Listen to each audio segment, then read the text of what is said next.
ila tinam sallallahu alaihi wasallam ila dunya wa lakum soleh. Al-Fatihah. A'udzu billahi minasyaitonir rajim. Bismillahirrahmanirrahim. Alhamdulillahil alamin arrahmanir rahim maliki yaumiddin. Iyyaka na'budu wa iyyaka nasta'in. Ihdinas siratal mustaqim. Siratal ladzina an'amta 'alaihim ghairil maghdubi 'alaihim waladdallin. Bapak Ibu hadirin rahimakumullah, mari kita dengarkan bersama-sama tausiah subuh pada pagi hari ini. Untuk itu kami persilakan Pak Ustaz, waktu yang tersedia itu ada 30 menit ditambah dengan waktu untuk tanya jawab apabila ada jemaah yang ingin bertanya. Jadi kami silakan kepada Pak Ustaz. Terima kasih. Bismillahirrahmanirrahim. Assalamualaikum warahmatullahi wabarakatuh. Waalaikumsalam warahmatullahi wabarakatuh. Alhamdulillahilladzi ja'ala ramadhana shahra shiyam wa shahral qiyam lil mu'minin alladzi anzala al-Qur'ana hudan lin-nasi wa bayyinatin minal huda wal furqan. Asyhadu an la ilaha illallah wahdahu la syarika lah wa asyhadu anna Muhammadan 'abduhu wa rasuluhu la nabiyya ba'dahu. Allahumma shalli wa sallim ala sayyidina Muhammad wa ala alihi wa sahbihi wa mawala. La haula wa la quwwata illa billah. Hadratul muhtaramin, para ulama, para guru, kiai, ustaz, pengurus masjid beserta jamaah wajib takwa Runas Palembang yang insyaallah dirahmati Allah, dan insyaallah kita diberikan istiqomah dalam menjalani kehidupan ini sehingga pada saatnya kita kembali kepada Allah dalam keadaan husnul khatimah. Amin ya rabbal alamin. Setelah bersyukur, tentu kita bersalawat kepada junjungan azim Rasul kita Muhammad sallallahu alaihi wasallam serta keluarga sahabat dan pengikutnya hingga akhir zaman. Jamaah salat subuh yang dirahmati Allah, suatu kebahagiaan kita pada pagi hari ini diberi Allah nikmat, yaitu nikmat sehat, nikmat waktu, dan nikmat iman.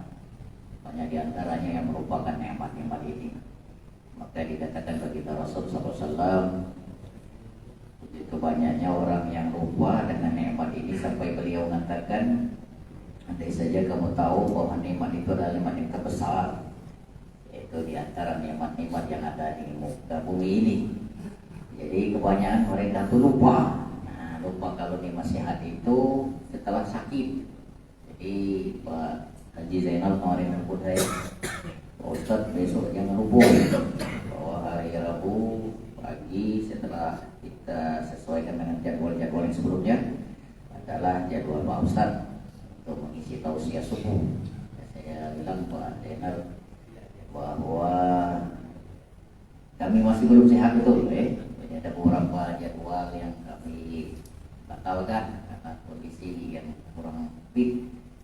Masih demam nih Pak Ustadz, tapi insya Allah tolong Pak besok sehat, ya kami doakan sehat. Nah, ternyata nikmat sehat itu luar biasa berkat doa kita semua.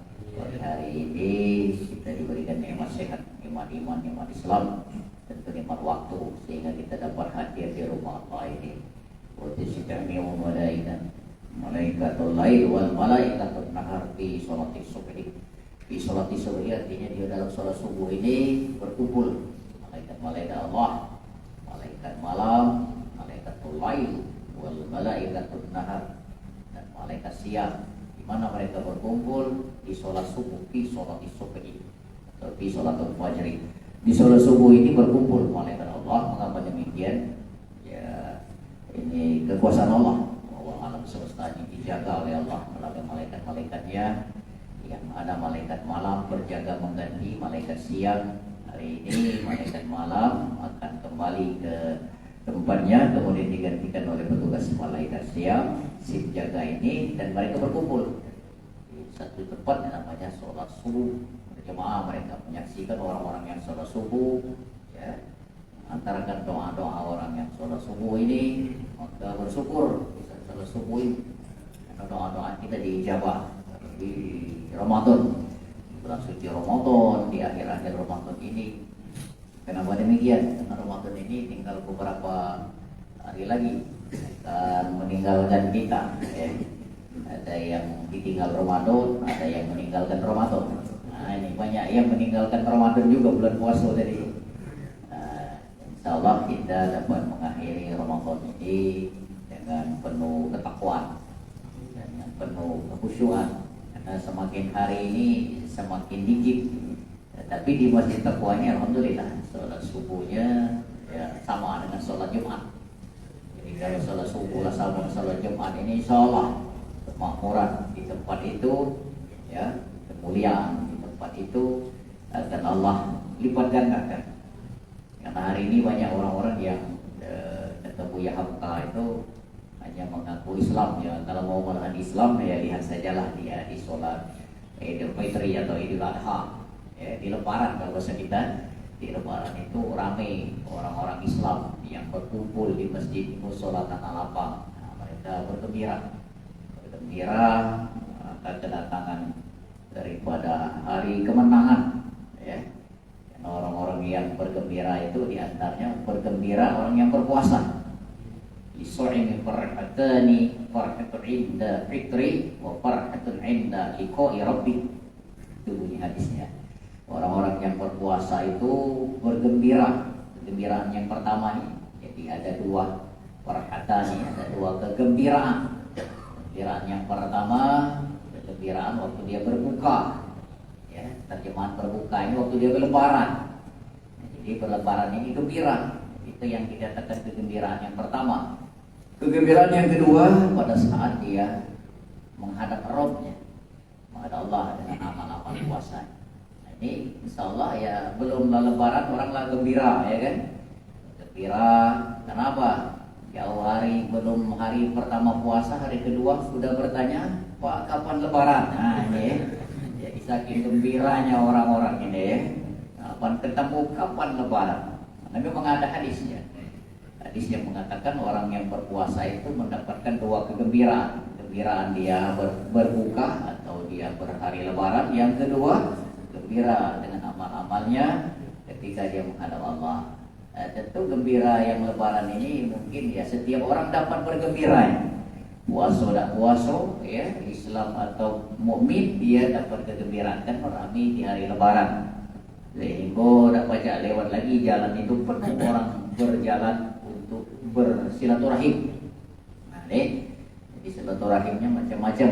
Ada yang tempat keluarga, ada yang tempat rekreasi, ada yang pergi ke kebun binatang, silaturahim juga mungkin ya. Padahal silaturahim yang dimaksudkan di sini kita bermaaf-maafan. Ini mohon izin itu mohon maaf lahir batin, biar kita kembali. Jadi kita ini banyak yang menafsirkan lebaran itu gembira itu ya berjalan-jalan, berpura-pura ya. Dengan kegembiraannya tadi kalau dipikir ya tidak masuk akal juga. Gembira yang bersilaturahim bertemu dengan siamang, dengan gajah kan. Yang bersilaturahim ini ya bertemu untuk saling memaafkan dengan saudara, kerabat, keluarga, terutama orang tua yang masih ada ya. Nah di sini yang dikatakan kegembiraan. Ya, intinya dari gembira ini kita membawa amal ibadah kita menghadap Allah. Maka dikatakan orang-orang yang berpuasa nanti bau aroma mulutnya itu ya seperti minyak kasturi, minyak mis. Jadi itu gembira, wangi ya. Kayak keserenan lah dewe gitu di akhirat kayak mana-mana yang bau kasturi. Ada yang bau barangkali calo, udah tahu gitu ya, kayak itu ya. Itu amal ibadah. Makanya itulah wujud takwa itu kita gembira kepada Allah dengan amal-amal ibadah kita. Bapak Ibu hadirin jamaah salat subuh yang dimuliakan Allah, kembali mengulang bagaimana beberapa waktu yang lalu ya sama dengan sahabat kita ini selalu buat konten YouTube ya. Ini juga kemarin itu buat konten YouTube dan konten TikTok ya. Di TikTok itu saya unggah ada di depan flyover itu yang lagi dibangun itu dengan mengangkat dua firman Allah ya, kaitannya dengan ketakwaan kepada Allah ini ya. Bahwa di dalam surat Bani Israel ayat ke-16 itu Allah berfirman, wa idza aradna an nuhlikal qaryatan amarna mutrafiha. Ini kalimatnya wa idza aradna an nuhlikal qaryatan amarna mutrafiha. Jika kami ingin menghukum, bahasa yang lebih kerasnya ingin menghancurkan suatu negeri, maka perintahkan orang-orang yang mutrofiha, orang-orang yang hidupnya kaya raya di negeri itu, mutrofiha wa fasaqu fiha wa haqqu 'alaihal fadamarna tadmira. Jadi kami perintahkan orang-orang yang kaya di negeri itu untuk mentaati perintah kami, kata Allah. Tetapi mereka melakukan kedurhakaan, maka sudah sepantasnya lah kami binasakan negeri itu sehancur-hancurnya. Jadi dalam surat Bani Israel 16 itu kembali kita ulang firman Allah ini. Wa iza aradna an nuhlikal qaryatan amarna mutrafiha wa fasaqu fiha wa haqqu 'alaihal qawlu fadammarha tadmira. Buka surat Bani Israel, surat Al-Isra ayat ke-16. Jadi peringatan Allah ini jelas, jika kami ingin menghancurkan. Jadi Allah itu berkeinginan menghukum suatu penduduk, suatu negeri, maka Allah melalui perintahnya. Kepada siapa perintah ditujukan? Kepada orang-orang yang hidup kaya raya. Mutrofiha itu sergaganya ya tarofa ya trufu torofan mutrofiha ya. Atrof, mutrofiha atau mutrofin tentu zaman. Orang-orang yang kaya hidup di negeri itu untuk mentaati perintah Allah. Kenapa ditujukan kepada orang kaya? Karena orang kaya ini kan sebagai simbol, public figure, contoh untuk orang banyak. Jarang orang mencontoh orang-orang yang hidup susah. Yang dicontoh ini orang-orang hidup kaya. Karena public figure ini yang diikuti. Kenapa? Ini mempengaruhi banyak orang. Orang yang tidak kaya atau orang yang susah itu keraso itulah jarang terjadi ya, tapi bisa jadi orang-orang yang miskin, yang dermawan. Jadi sebagai kias bagi kita, sebagai analogi bahwa orang miskin saja bisa berbuat baik, taat kepada Allah, dermawan dengan keterbatasannya. Mengapa orang kaya tidak? Nah, tapi orang kaya ini sebagian atau kebanyakan itu melakukan kedurhakaan, ingkar kepada perintah Allah, maka Allah marah kepada orang-orang yang ada di negeri itu diakibatkan kedurhakaannya, sehingga Allah memberikan suatu pelajaran. Banyak dalam sejarah Allah telah menghancurkan suatu negeri, satu kaum karena kedurhakaan. Nah, maka misalnya terjadi bencana alam, tanah longsor, angin puting beliung dan lain sebagainya, itu harus introspeksi kepada kita semua bahwa Allah lagi memberikan suatu peringatan bagi orang-orang yang beriman. Tentunya bagi orang-orang yang ingkar adalah suatu azab. Bagi kita semua ini adalah suatu nasihat bahwa Allah telah mengingatkan dalam surat Bani Israel itu jangan ingkar kepada perintah. Hanya contoh bagaimana tenggelamnya Firaun dengan kekuasaannya, habis selesai dalam satu kejap di Laut Merah ketika dia ingin mengejar umat Nabi Musa, orang-orang Bani Israel, maka Allah belah laut itu. Allah berikan kesempatan kelompok kaum Nabi Musa untuk menyeberangi laut. Kemudian pasukan Firaun dengan gagah berani mengejarnya. Ternyata Allah temukan kembali laut. Itu bentuk kekuasaan Allah. Itu ini di luar nalar, di luar logika. Nah, ini bentuk bahwa sejarah mencatatkan kalau orang sudah marah ke penguasa, maka di dalam beberapa tafsir yang kita temukan mutrofiha itu pertama yaitu penguasa. Yang kaya itu penguasa. Penguasa itu yang punya kekuasaan, yang punya kesempatan untuk mendapatkan kekayaan. Nah, walaupun kadang-kadang mendapatkan kekuasaan itu dengan cara-cara yang tidak benar, yang tidak dimuliakan, atau mendapatkan suatu cara-cara yang tak terpuji. Bukan dilarang kaya ya. Kita ini bagusnya kaya supaya ada yang dermawan. Ini yang benar. Kemudian pengusaha. Setelah penguasa, yang orang yang dikatakan kelompok mutrofiha ini adalah pengusaha. Kalau hari ini namanya mungkin konglomerat ya, saudagar, orang-orang kaya, tetapi mereka itu hidupnya ingkar.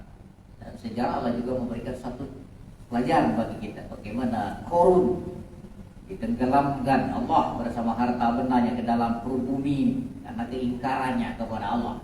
Karena dia merasa sombong dengan kekayaan. Allah marah. Maka Korun tenggelam dalam perut bumi. Nah, Sampai hari ini kalau ketemu harta di dalam tanah itu namanya harta karun, harta korun.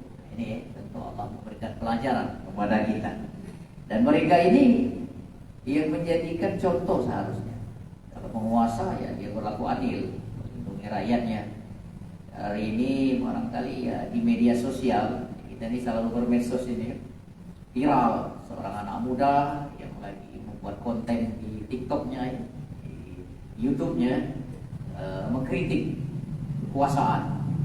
Jadi kekuasaan ini bagaimana buruknya kinerja. Ini namanya sangat populer hari ini, viral. Mahasiswa yang sedang belajar di Australia, dia enggan pulang ke kampungnya, tepatnya di daerah Lampung ya, Lampung Timur ya mungkin dari situ. Dan dia mengunggah di TikToknya, kemudian dia lihatkan bagaimana kinerja terutama yang berhubungan dengan infrastruktur, jalan, lubang-lubang. Nah, dengan unggahan ini akhirnya muncul dukungan para netizen yang membuat unggahan yang sama, menampilkan daerah masing-masing. Bahkan di situ dibuat suatu sindiran seorang ibu-ibu sedang mandi di jalan raya itu. Oh, inilah jalan kami di Lampung ini katanya. Bukan lagi pandai memancing di sini, tapi sudah menjadi waterboom, berenang. Masya Allah. Kalau lagi berunasnya belum ada yang separah itu ya. Dulu ada rusak dengan di terminal, cepat diperbaiki ya. Kerja sama aparat yang peduli. Nah ini yang diharapkan. Jangan sampai Allah itu lebih marah nanti. Cepat-cepatlah. Jadi bersyukur kalau ada yang memberikan masukan, nasihat. Gimana nasihatnya barangkali dalam bentuk kreativitas, konten kreatif melalui unggahan di medsos. Tapi dengan demikian jadi orang membuka mata. Oh iya nih rakyat itu susah nak balik lebaran ini, anak-anak pergi sekolah, kalau jalannya hancur. Sementara di situ dibuat pula di dalam sindiran itu serapan terbesar untuk anggaran. Nah, tapi yang paling parah dalam pelaksanaan anggaran ini tentu masukan untuk kita semua, wabil khusus sedang penguasa hari ini. Kami jangan sampai dijadikan komoditas politik dalam pemilu ini. Nah, ini kadang-kadang ya memang betul menganggarkan suatu kegiatan itu tidak bisa lebih. Karena menggunakan duit negara ini bukan pecah minjam duit wong tua, minta duit wak nak beli rokok dah macam. Ada persetujuan daripada ya bagian anggaran ya, ada keterlibatan DPR di situ, harus melibatkan pihak ketiga. Jadi kalau kita yang duduk di pemerintahan paham betul bagaimana kita mempertanggungjawabkan. Hanya saja barangkali kelemahan, kenapa anggaran-anggaran ini selalu turunnya di akhir tahun sehingga terkesan anggaran itu agak buru-buru, tergesa-gesa, acak-acakan, asal-asalan. Nah, sebagian memang kritik-kritik yang dilakukan hari ini adalah kritik yang membangun. Kenapa anggaran itu hanya diperuntukkan sebagian besar asal serapan saja, asal habis baik, sehingga banyak digunakan untuk hal-hal yang tidak terlalu krusial seperti jalan-jalan, ya, studi-studi yang tidak bermanfaat. Tapi kalau dialihkan kepada fungsi yang memasyarakat sebetul ya, ada seperti jalan, ya, rumah-rumah sekolah, ya, fasilitas umum, rasanya memang sangat bermanfaat. Nah, inilah yang dikatakan yang pertama tadi, penguasa yang ingkar, dan tentu bekerja sama dengan pengusaha. Penguasa tidak boleh membangun jalan, tentu ada pengusaha.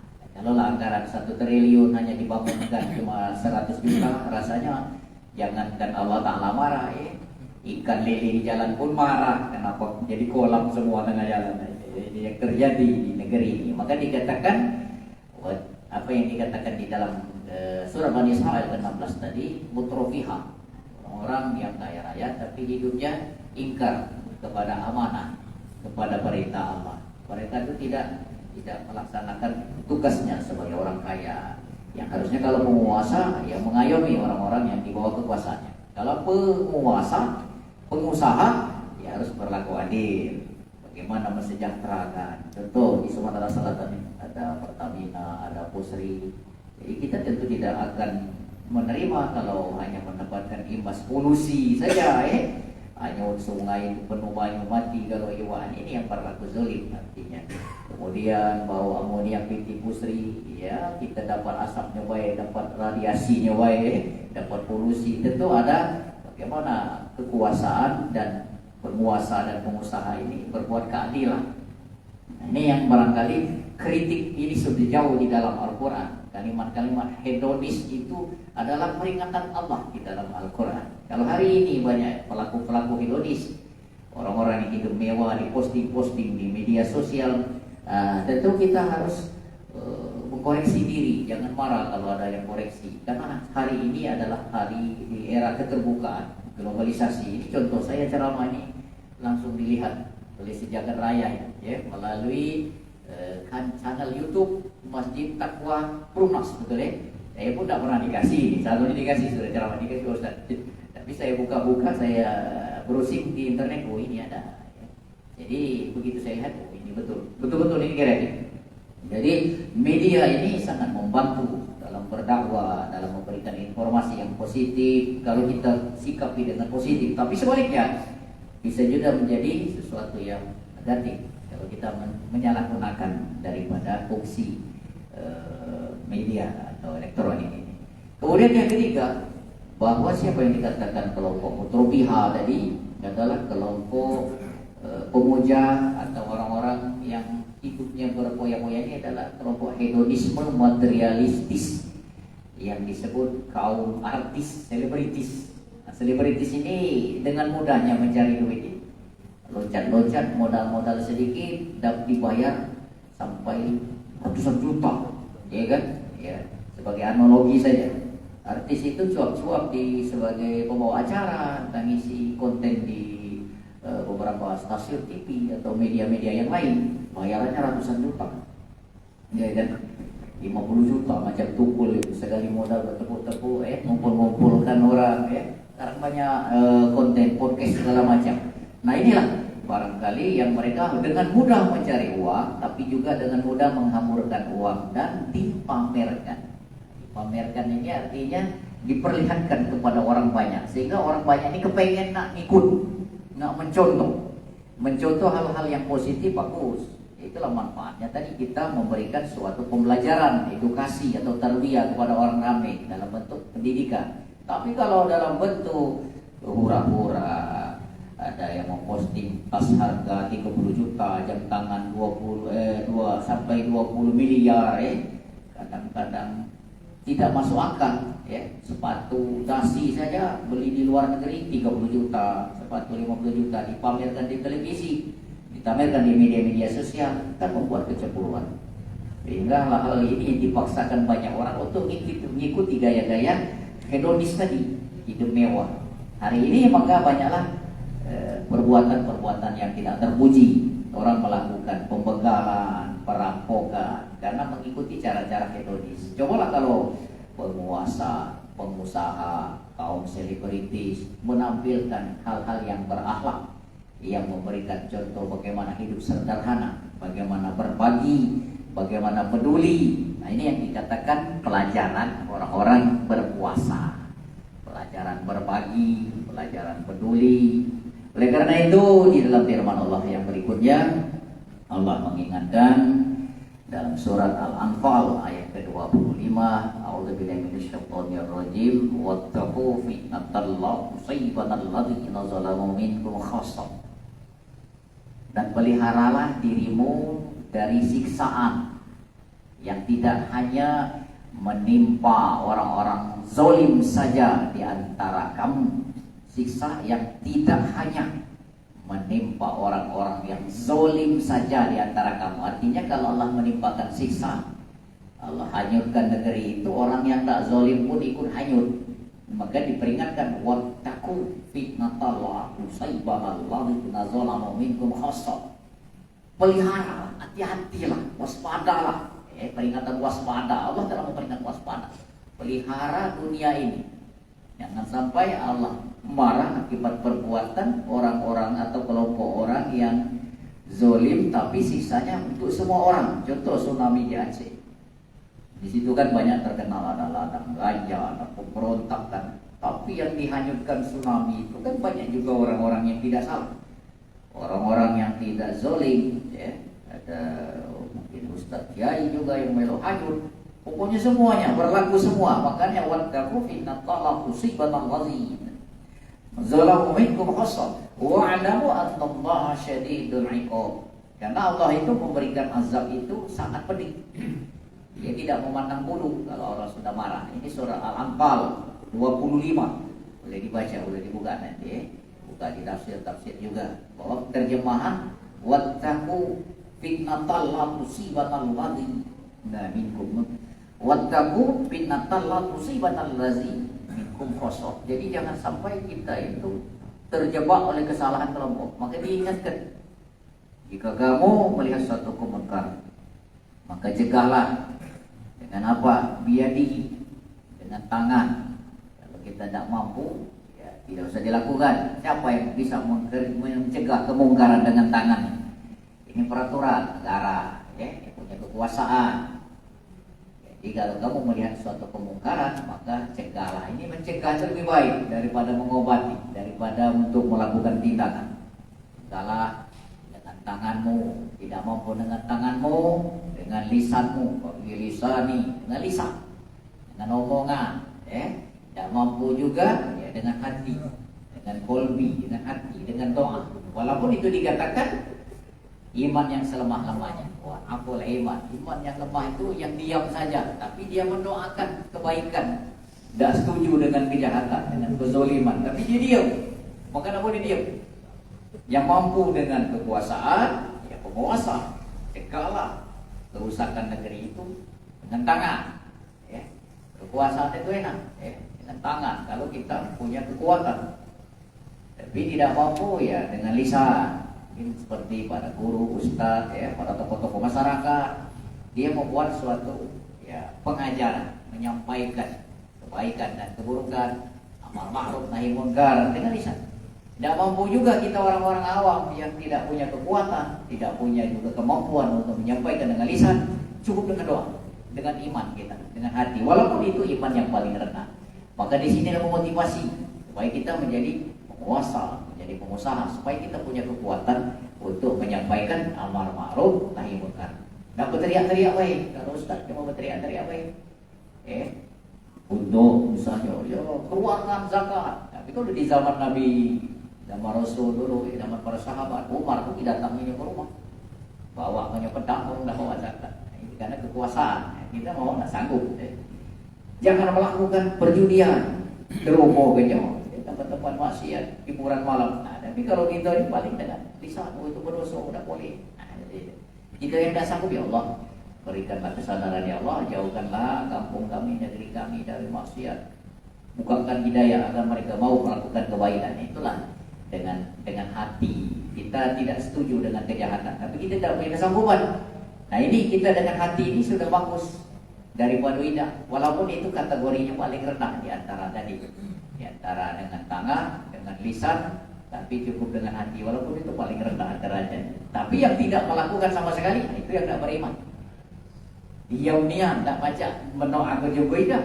Nah, itu jangan sampai kita dikatakan orang. Kalau kita melihat kemungkaran, maka kita doakan. Contoh hari ini, ya kita mudah melihatnya, karena diposting orang. Kejahatan, pembekalan, ya kita doakan, ya Allah, berikanlah hidayah. Saudara kami hari ini tersesat di jalan yang salah, berikan kesempatan dia untuk bertaubat. Itu doa. Jadi dapat kita kategori orang yang beriman. Tapi kalau kita jadi penguasa, jadi presiden, gubernur, buat ibu kota, jadi kepala negara, legislatif, kita punya kekuasaan dengan tanda tangan, buat perda. Makanya kita nanti ke depan, ya carilah orang-orang yang mewakili suara umat ini. Jangan yang duduk di situ orang yang tak peduli dengan umat. Karena tanda tangan mereka di rapat-rapat itu menentukan tanda tangan gubernur, presiden, gubernur, wali kota, DPR. Nah, ini kaitannya tadi. Kenapa kita diperintahkan pelihara? Artinya melihara keutuhan daripada sistem yang telah dibuat Allah tadi. Sistem bernegara, berbangsa, bermasyarakat itu kita yang membuat. Walaupun dengan perang gitu, yang tidak sekuat yang punya kekuasaan yang di atas, tapi kita punya nanti kesempatan itu. Ini tahun politik Bapak Ibu 2024, ya tentu kita berharap ada yang dulu nanti yang peduli, terutama peduli dengan masyarakat, peduli dengan umat Islam. Jadi tentu kita lihat ini yang selalu berada di depan umat Islam, yang selalu berada di jamaah kita, peduli dengan kita. Kenapa kita pilih yang kira-kira peduli dengan itu? Itu sekedar ilustrasi bahwa kaitannya ceramah ini sangat global, dan ini kita pentingkan. Kalau kita hanya berputar-putar ceramah yang sifatnya tidak ada sentuhan kepada keluasan daripada pemahaman dunia ini, jadi kita ketinggalan. Orang sudah membahas tentang politik tingkat tinggi, kita masih bercerita tentang di kampung kita yang lain-lain ini, walaupun sangat penting semua, tapi kita perlu sentuhan itu, apalagi disiarkan secara live streaming atau melalui medsos ya. Tapi melalui kesempatan ini mengajak kita bahwa peringatan Allah itu sangat kita pentingkan dalam kesempatan kita kehidupan, entah itu beragama, bermasyarakat, atau juga bernegara. Bapak Ibu yang dimuliakan Allah, bahwa kita mengambil beberapa iktibar. Tadi saya selalu bercerita sejarah sama Ustaz Tahruli, sejarah ya bagus.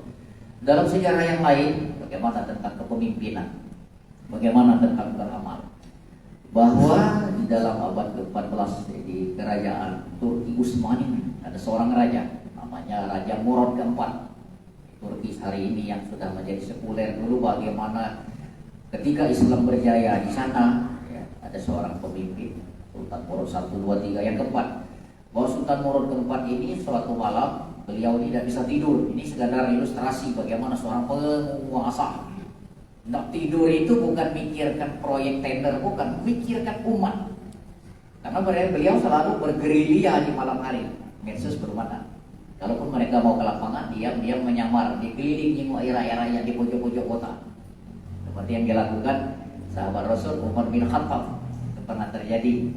Bagaimana Umar bin Khattab menemukan ada seorang ibu yang sedang memasak batu di depan anak-anak yatim, menangis-nangis mau makan. Apa kata Umar bin Khattab? Sabar nak, bentar lagi masak. Sampai anak itu tertidur. Diintipkan Umar, ngapa udah masak-masak? Ternyata yang direbus ke batu. Dan ibu itu ngeluh, inilah karena Khalifah Umar tidak peduli dengan kami, maka kami ini anak-anak yatim, suami kami mati berperang berjihad membela Allah, tapi Khalifah tidak peduli Umar. Kami sekarang nama nak makan. Umar di situ tidak tahu, dia nyamar, ini hebatnya pemimpin di zaman itu, tidak hafal kalau itu racunnya Dia mau cek Umar lah yang buat kami miskin melaratnya. Umar di depan itu. Nah, jadi Umar menangis ketika itu dia balik ke Baitul Mal dengan ajudannya, tapi dia mikul gandum diantarkan kepada ibu, dimasakkan gandum itu langsung, disuapkan anak-anak yatim yang sedang kelaparan tadi. Ini bagaimana seorang pemimpin. Ini barangkali yang harus sebagai analogi untuk pemimpin, bagaimana peduli dengan orang di bawah ini. Kalau ini kita sampaikan, ya mudah-mudahan bisa membuat menggugah hati para pemimpin tadi. Jangan sampai Allah marah dengan motor pihak dari. Contohlah Umar bin Khattab, sahabat Rasul. Ketika beliau melihat penduduk negerinya kelaparan, diantar sendiri makanan, dimasak. Nah ini kelebihan di zaman dulu, karena tidak viral, tidak kenal orang dengan pemimpin itu siapa, nyamar macam. Nah ini kembali tadi, Sultan Murad keempat ini nyamar, ngapolanya juga tidak pacak tidur, panggil ajudan, itu keliling kota.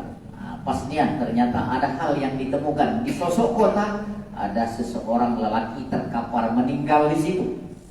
Meninggal di situ, tidak ada yang peduli.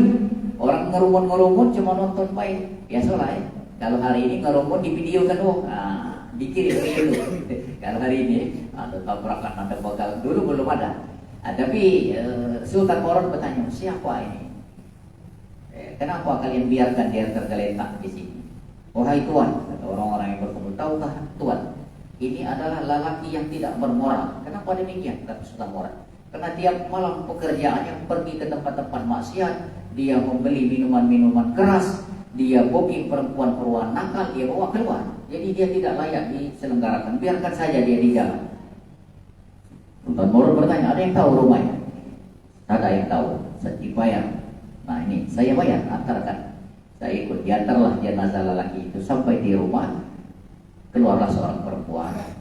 Dia melihat keadaan suaminya sudah meninggal. Perempuan itu nangis. Wahai suamiku, saya sudah berulang-ulang kali, kata perempuan tadi, menasihatkan, kau janganlah melakukan perbuatan-perbuatan maksiat. Nanti kau meninggal tidak ada yang mau peduli dengan jenazah. Dan ini terbukti. Lantas Sultan Murad bertanya, apa yang dilakukan oleh suamimu? Perempuan tadi menjawab, istri yang lelaki meninggal tadi. Wahai Tuhan, bahwa lelaki ini, suami saya ini, hampir tiap malam keluar ke tempat-tempat maksiat. Dia beli itu minuman-minuman, dia bawa keluar, dia buang, dia booking perempuan-perempuan nakal, dibawanya keluar, diantarkannya ke rumahnya masing-masing, dikembalikan agar mereka tidak melakukan kemaksiatan. Minuman itu dibuang agar orang jangan mabuk. Perempuan nakal itu dibayar tapi dibalikkan ke rumah supaya dia jangan melakukan perbuatan maksiat. Kalau hari ini kita membeli minuman itu ya untuk dikonsumsi ya Pak Boy, bukan untuk dibuang ya. Memboking perempuan ya saya rasa ya mubazir gitu ya. Nah itu ya mubazir. Nah, tapi ini dibalikkan ke rumah, baliklah. Nah ini duit. Kalau salah praktek malam ini. Nah ini yang terjadi. Kalau hari ini banyak orang kaya ya, orang penguasa ya, bagaimana kira-kira contoh yang dilakukan oleh Sultan Borod, raja penguasa di Turki zaman kejayaan Islam waktu itu. Maka itu yang terjadi dengan suami saya. Tapi suami saya tak peduli, tiap hari saya nasihati, berhentilah suamiku, jangan kau lakukan itu. Nanti tidak ada yang peduli kepada jenazahmu kalau kau meninggal. Tetapi dengan tenangnya suami saya menjawab, saya tidak peduli perkataan orang. Saya melakukan ini karena Allah. Percayalah, suatu saat nanti saya akan diurus dan disolatkan oleh seorang raja. Kata perempuan tadi. Menangis saat itu Bapak Ibu. Sultan Murad itu, wahai perempuan, wahai ibu, ketahuilah raja yang dimaksud suamimu itu adalah saya. Saya adalah Sultan Murad, raja kalian. Dia membuka penyamaran. Maka disinilah bagaimana perbuatan seorang penguasa yang berbuat adil. Yang kedua, bagaimana seorang yang kita lihat kesehariannya barangkali melakukan kejahatan, ternyata dia mempunyai keikhlasan. Dia tidak riak dalam memamerkan amalnya. Kalau hari ini orang memamerkan hartanya, maka di dalam sejarah ini ada seorang laki-laki yang dinilai orang dia berbuat maksiat, tapi dia tidak memamerkan amalnya, dia tutupi. Kalau kita barangkali, oh ya aku nak mau orang minuman ini ku buang supaya jangan orang mabuk. Itu kalau saya barangkali, ini saya booking perempuan ini bukan mau saya pakai sendiri, saya balikkan. Tapi dia mendiamkan itu semua sehingga orang mengetahui bahwa dia itu melakukan kejahatan, tidak bermoral. Walaupun praktiknya dia menutupi amalnya. Ini barangkali Bapak Ibu, maka puasa hari ini dikatakan Allah itu sebagai amal-amal yang tersembunyi, karena kita dengan Allah yang tahu. Amal ibadah sirriyah. Maka asyamu, ya, bahwa puasa kamu itu aku yang membalasnya. Asyamuli wa ana ajazibihi. Jadi puasamu itu aku, kata Allah. Dan usah kamu sebut-sebutkan. Amalmu itu aku nanti yang membalasnya, ya. Yauma yanfa'u malu wa la banun illa man atallaha biqalbin salim. Pada hari pembalasan nanti, di hari dibangkitkan, tidak ada yang dapat menolong harta, pangkat, jabatan, sanak saudara, kekuasaan, melainkan biqalbin salim, hati yang selamat, hati yang bersih. Semoga puasa ini membuat kita menjadi hati yang bersih. Kita beramal karena Allah. Inilah yang dikatakan takwa. Takwa ini sesuatu hahuna di hati. Jadi takwa itu kalau lahiriahnya saja barangkali menjalankan perintah, meninggalkan larangan. Terakhir saya ambil kisah dari sahabat Rasul yang bernama Umar bin Khattab. Ketika dia menanyakan kepada sahabatnya Abdullah bin Ka'ab, apa sesungguhnya takwa itu? Abdullah bin Ka'ab ini tidak tahu juga apa yang takwa. Menurutmu apa Umar? Sebab Rasulullah tidak pernah mendefinisikan takwa secara implisit atau secara tekstual. Hanya diberikannya ini gambaran. Takwa itu kata Rasulullah, kamu di hati. Nah, wahai Umar, tahukah kamu, pernahkah kau berjalan di suatu tepi jurang yang kecil, yang licin, banyak duri-duri, tapi kau takut terpeleset? Pernah kata Umar, saya pernah berjalan di jurang, di tepian yang tajam, waktu kita berperang, di bawahnya jurang, di situ banyak duri, banyak musuh. Apa yang kau lakukan Umar? Berhati-hati. Itulah jawaban takwa itu, berhati-hati. Wattaqu tadi ya. Jadi peliharalah, hati-hati. Peliharalah diri, amal kita, agar kita tidak tergelincir ke dalam tempat-tempat yang salah. Mungkin kita merasa sudah beramal, tapi kita belum berhati-hati. Ini nasihat secara kita menyentuh kepada tauhid sedikit baik, tidak lagi berurusan dengan haram, halal ya, puasa ini pahala, tapi berhati-hati.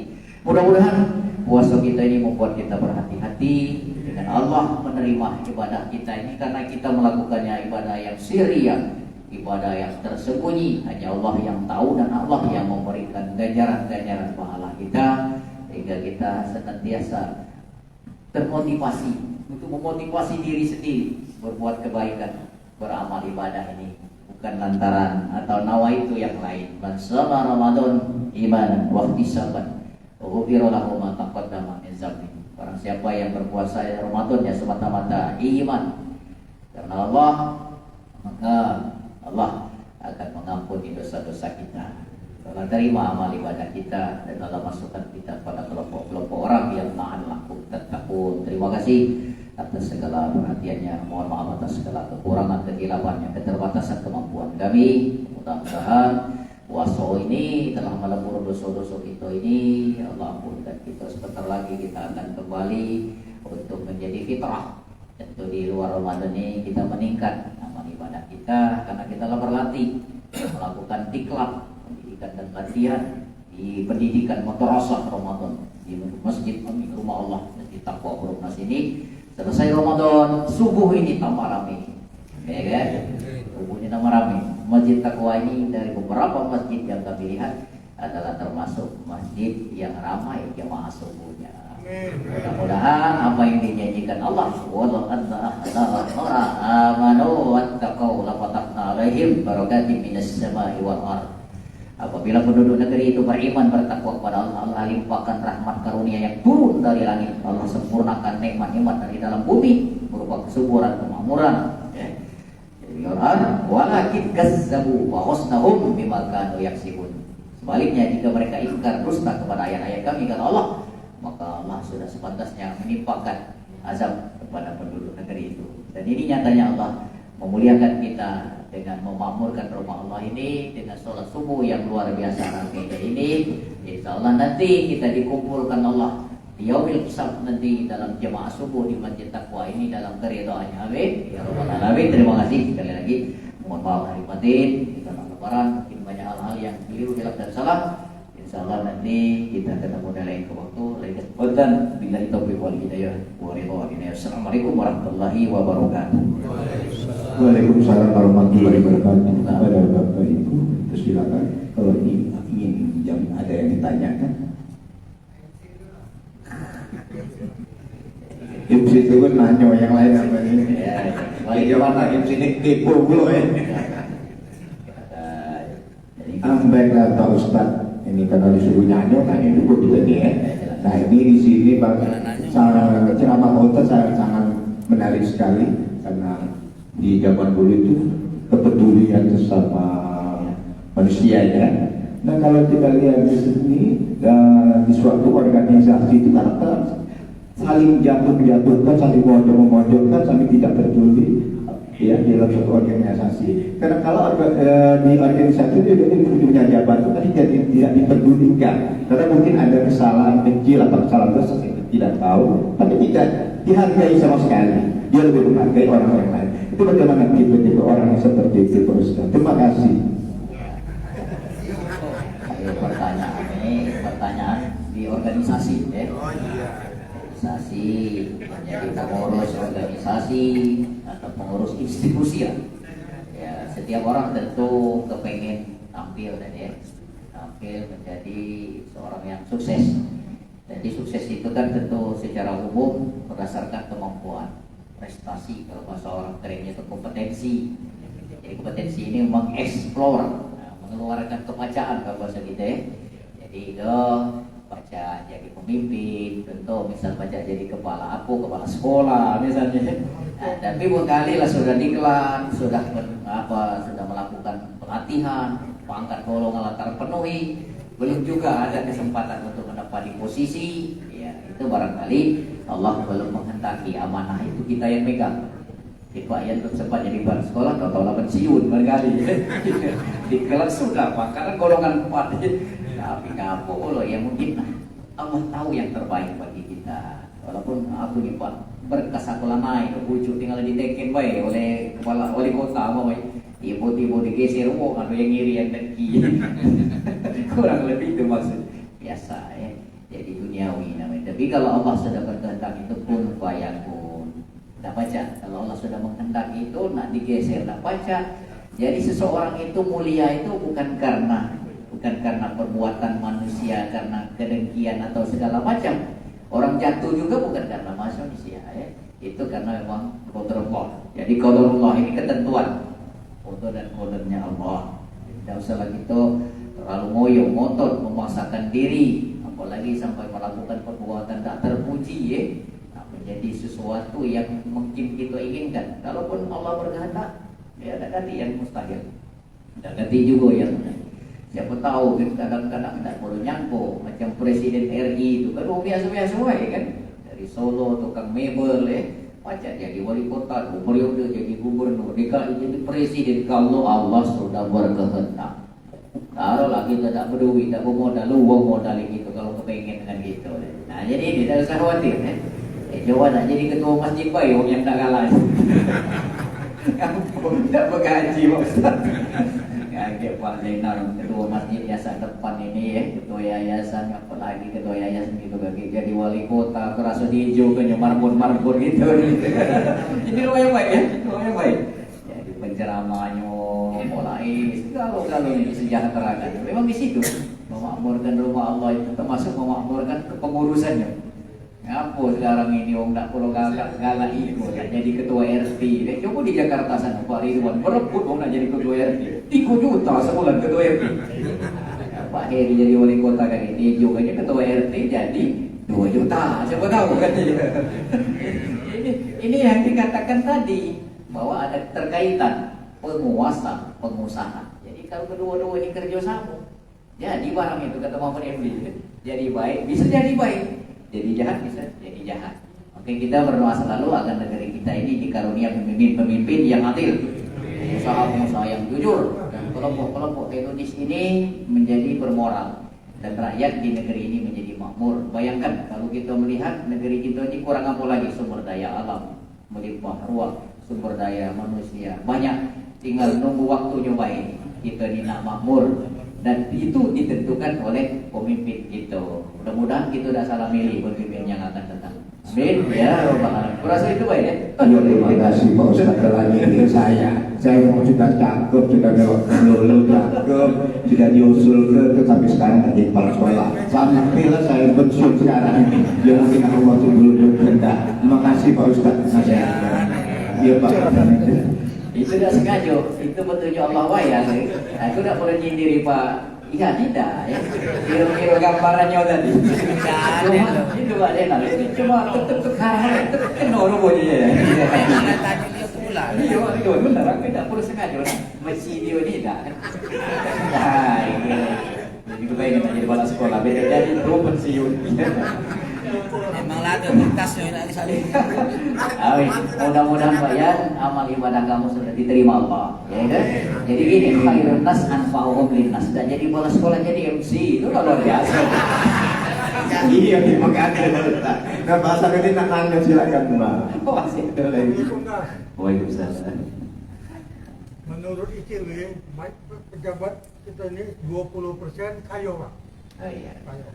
Sudah tuh kayo, dia masuk penjara. Nah ini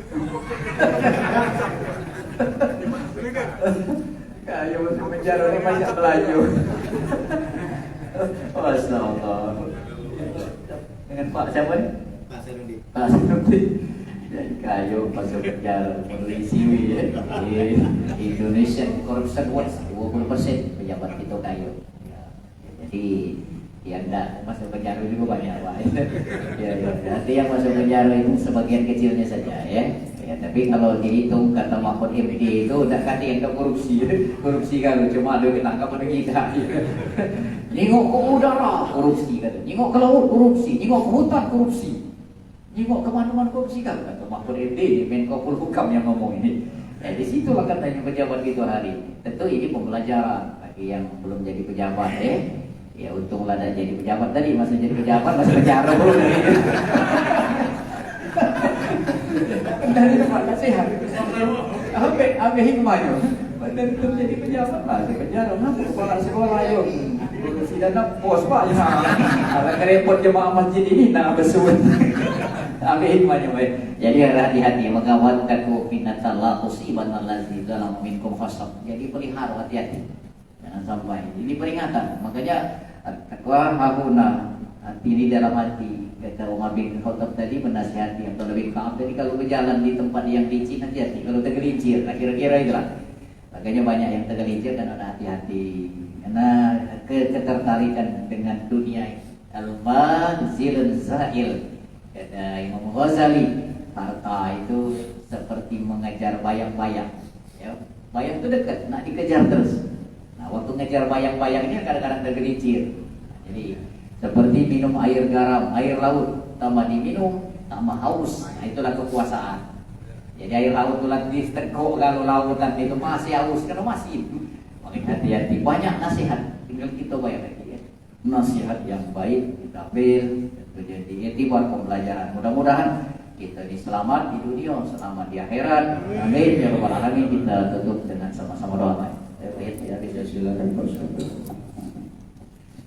Kita sama-sama berdoa Bapak Ibu, mudah-mudahan amalia Ramadan kita ini diberkahi Allah, diberikan rahmat, kita menjadi orang yang bertakwa, diberikan satu ganjaran yaitu berupa jannah, surganya Allah. Dan kita berharap jemaah ini nanti terkumpul dalam jannah atau surganya Allah. Amin ya rabbal alamin.